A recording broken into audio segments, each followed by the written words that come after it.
নমস্কার, hour untold স্টোরিজে তোমাদের আরও একবার স্বাগত। আশা করি তোমরা ভালো আছো। আমি অর্জমা, আজ আবারও তোমাদের কাছে নতুন একটা রেসিপি ভিডিও নিয়ে চলে এসেছি। আজ তোমাদেরকে শেখাবো তেলাপিয়া মাছের ফিশ ফিলে দিয়ে ফিশ ফ্রাই। বাসা বা ভেটকি তো আমরা অনেকেই খেয়েছি। চলো দেখে নেওয়া যাক এই রেসিপিতে কি কি লাগছে। প্রথমেই আমি নিয়েছি তেলাপিয়া মাছের ফিলে, যেটাকে আমি লেবু আর গোলমরিচ দিয়ে ম্যারিনেট করে রেখেছি আধ ঘন্টা মতো। নেক্সট আমি নিয়েছি ধনেপাতা, কাঁচা লঙ্কা আর রসুনের পেস্ট, নুন, ব্রেড ক্রাম্বস, ডিম, আমি এখানে 3টে ডিম নিয়েছি, আর ব্ল্যাক পেপার। চলো রান্নাটা এবার স্টার্ট করি। প্রথমে ম্যারিনেট করে নিচ্ছি। ফিলেটার ওপরে রসুন, ধনেপাতা আর কাঁচা লঙ্কা পেস্টটাকে আমি ভালো করে ঢেলে দিলাম। এরপর এই পেস্টটাকে মাছের ফিলেগুলোর গায়ে ভালো করে মাখিয়ে নেব দুদিকে। এপিট ওপিট করে ভালো করে ম্যারিনেট করে নেব। খেয়াল রাখবে ফিলেগুলোর গায়ে মশলাটা যেন ভালোভাবে মাখে, নইলে ফ্লেভারটা আসবে। ভালোভাবে মিশিয়ে নেওয়ার পর আমি এরপর অ্যাড করছি নুন। নুনটা তোমরা তোমাদের পরিমাণ মতো অ্যাড করো। যে কটা মাছের ফিলে নেবে সেই অনুযায়ী নুনটা অ্যাড করে নিও। আমি এরপর ভালো করে নুনগুলো মাছের দুদিকে ভালো করে লাগিয়ে নিচ্ছি। আর একটু নুনের প্রয়োজন ছিল, তাই জন্য আমি নুনটা অ্যাড করে নিলাম।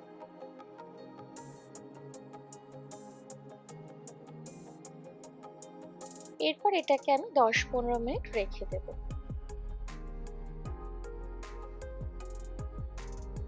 এরপর আমি ব্যাটারটা বানাবো। প্রথমেই আমি 3টে ডিম যে নিয়েছি সেটা একটা বড় পাত্রের মধ্যে ঢেলে নিলাম। এর মধ্যে অ্যাড করছি ব্ল্যাক পেপার বা গোলমরিচের গুঁড়ো। যে যতটা ঝাল খাবে সেই অনুযায়ী অ্যাড করো। এরপর আমি অ্যাড করছি নুন। নুনটা একটু অল্পই দিও, কারণ মাছের সাথে যেহেতু নুন মাখিয়ে রেখেছি, তাই নুন অলরেডি মাছের মধ্যে ঢুকে যাবে, তাই ব্যাটারের মধ্যে নুনটা অল্প দিও। ভালো করে দেখতেই পাচ্ছ ফেটিয়ে নিয়েছি। এরপর আমি একটা করে মাছের ফিলে নিচ্ছি, ভালো করে এপিট ওপিট ডিমের ব্যাটারের মধ্যে চুবিয়ে নিচ্ছি। ভালো করে চোবানো হয়ে গেছে। এরপর আমি যে প্যানকো ব্রেড ক্রাম্বস নিয়েছিলাম ওর মধ্যে আমি মাছের ফিলেটা দিয়ে দিলাম, আর ওপর থেকে কিছুটা ব্রেড ক্রাম্বস আমি ছড়িয়ে দিচ্ছি। এরপর ব্রেড ক্রাম্বসটাকে ভালো করে মাছের মধ্যে মিশিয়ে নেব। একটু চেপে চেপে ব্রেড ক্রাম্বসগুলো লাগিও, তাহলে মাছের ফিলেটার গায়ে ভালো করে ব্রেড ক্রাম্বসগুলো আসবে। এরপর আমি আবার ডবল কোটিং করব। মাছের ফিলেগুলোকে আবার আমি ডিমের গোলাতে চুবিয়ে নিয়েছি, আবার অ্যাড করছি ব্রেড ক্রাম্বসের মধ্যে। এটা হচ্ছে ফাইনাল ব্রেড ক্রাম্বস লাগানো। ভালো করে ওপর থেকে বেশি পরিমাণে দিও, আর চেপে দিও একটুখানি।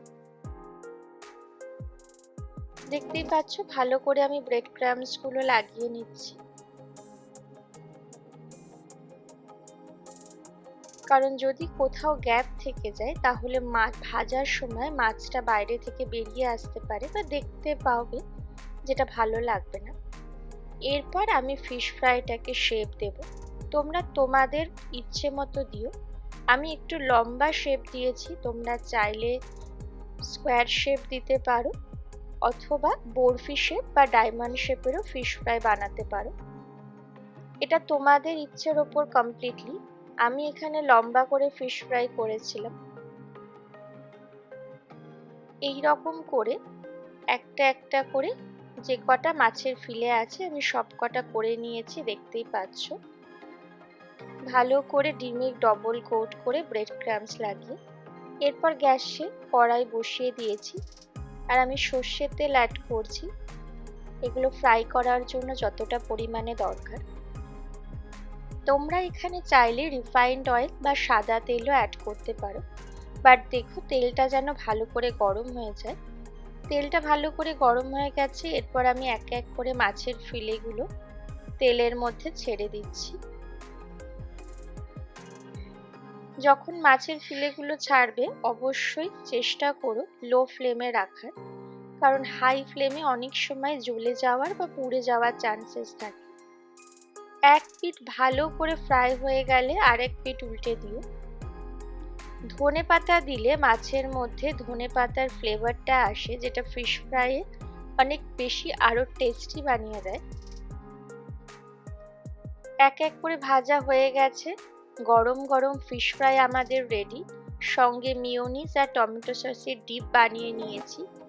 বাড়িতে লোকজন এলে বা বন্ধু বান্ধব এলে চটজলদি এই রেসিপিটা বানিয়ে খাইও এবং নিজেরাও ট্রাই করো। কেমন লাগলো কমেন্টে জানিও এবং আমাদের সাথে থেকো, পাশে থেকো।